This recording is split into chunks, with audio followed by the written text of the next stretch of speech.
لعب چې کوم دی لوبه په اسلام کې چې کوم دی د دې څه حیثیت دی.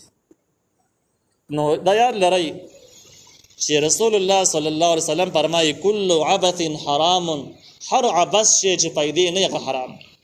کوم کس چې مسلمان دی مکلف دی د چې کوم ژوند تیری نه دوه کاره د ژوند کې رواني د د مخې ته دوه قسمه زندگی ده. یو د دنیا زندگی ده چې دی به روټۍ هم پیدا کړي، کپړې پیدا کړي، ځان به کور جوړوي، دا د ضرورت دي. او یو د ژوند مقصد دی چې دی به د الله تعالی رضا حاصلې، جنت به حاصلې، جهنم نه به ځان بچ کړي. اوس دغه یو چې کوم دی نو دا به کار کسب پیسې سره کیږي او دا دویم په شریعت باندې عمل کول سره کیږي. نو مکلف چې کوم دی مسلمان دا به دغه دوه کارونه نه بار ژوند نه تیروي. بس خپل فرض مانځه سره به خیر ساتي، کم کارونه چې په دمن الله تعالی فرض کړی دي، ځان له حلال رزق پیدا کړي، بده کې به ټیم لګي. علاوه ټیم چې کوم دی د آرام او د مین علاوه بده کې ذکر اذکار به کوي، تلاوت به کوي، علم به حاصلای، کم اهم علم چې کوم دی کم چې فرض عین علم دی. نو وسره شه لوبي حال وګوره چې لوبي څه پوزیشن دی. لوبه په دې اعتبار سره چې والی چې نه دین سره تعلق شته نه دنیا سره تعلق ته هیڅ شي سره تعلق نشته.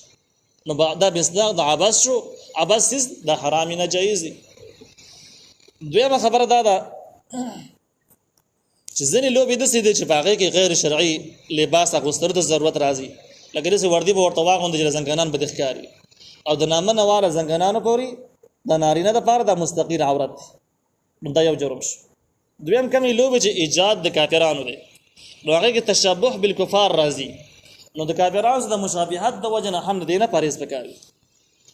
درېیمه خبره دا ده چې په دې باندې خلک پیسې اخلي او باقي کې منځ کې پیسې کېدي او بیا شی روان اخر کې چې څوک وګټي چې بس بیا شي ځوت نیولې یو دا ما وګټو ورسره پیسې به کې خلک دي. نو دغه قسم د جواری قطعا حرامه ده، مخکې دې باستر شوی. اوس کوم احادیثو کې د ځینو لوبو اجازه ملو شوې ده. نو نبی عليه السلام چې د کوم لوبو اجازه ورکړي و ناغه نزبازي او غشي وشتلو چې اصل کې دا د جهادي مشقون یو قسم دی. نو دغه حواله سره موږ هم دا وایو چې کله تشبح بالکفار پکې نه وي، دغه شان د جواری پکې نه وي، لباس پکې غیر شرعي نه وي، موز قضا کول پکې نه وي، نور ناجائز مقاصد حاصلول پدې کې نه لکه ډېر مقاصد د دې شاته پراته وي بلوب کې.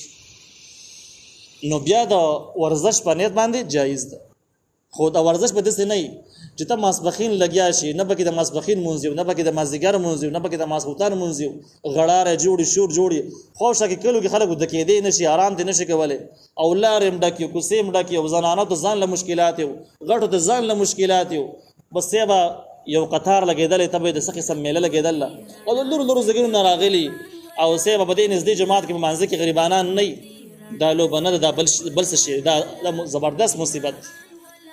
مستخوش کاروبار د پاره کاروبار کې چې مس قضا کې هم دغه شی ورانېږي او بیا لوبي ته دومره اهمیت ورکول. دویمه خبر دا ده د لوبي نه پیشه جوړول، دا زما پیشه ده او بس دغه خاص وردی ولا جوړه که پسې ګرځه، د لوبي نه پیشه جوړول د مسلمان شان سره قطعا نه خایيږي. نو بده کې دغه کم مقاصد چې جایز مقاصد هغه نه خبره ورخوښ د دې زموار بسوي. نو بغړ سطح باندې خونو شو ویلې بکچه سطح باندې نبی عليه السلام فرمایي چې الا كلكم راع وكلكم مسؤول عن رعيته. وای خبردار مسلمانانو تاسو کې هر یو د شپنکی بشان دغه حالت دی او د شپنکی بشان به تاسو کې لکه شپنکی د شي چې پردې مال یړولې بدیاړې باندې د عربو کې داخله کړي. نو چې کله مال ټول ورځ وساتي نو ماخام دی بیا هغه مالک د سارو مالک ته تاسو کې سارو چې ماړه دي کنه دي او بیس کلی کنه دي که ساره به کامو بیمارو مړو چې تاسو کې چې شو دغه شان دی حال وای د هر مسلمان دی.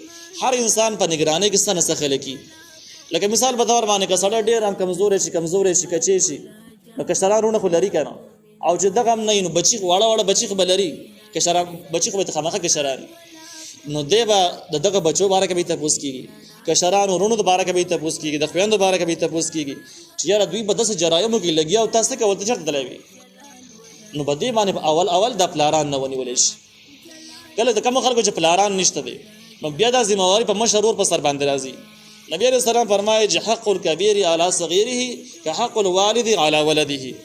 د مشر حق چې کوم د ذمہواریان د ذمہواریان د مشر رور ذمہواری هغه ذمہواری دي چې کوم ذمہواریان د پلار ای بچو مبارک بیا د مشران دا هغه ټیم کې مشران شمارل کېږي چې کله د کشران بالغ نه غیر مکلف چې کله غزوانی ته ورسېږي بیا خو دغه قصه ځان تر روانه شوله بیا د ذمہواری خو سیاته شوله.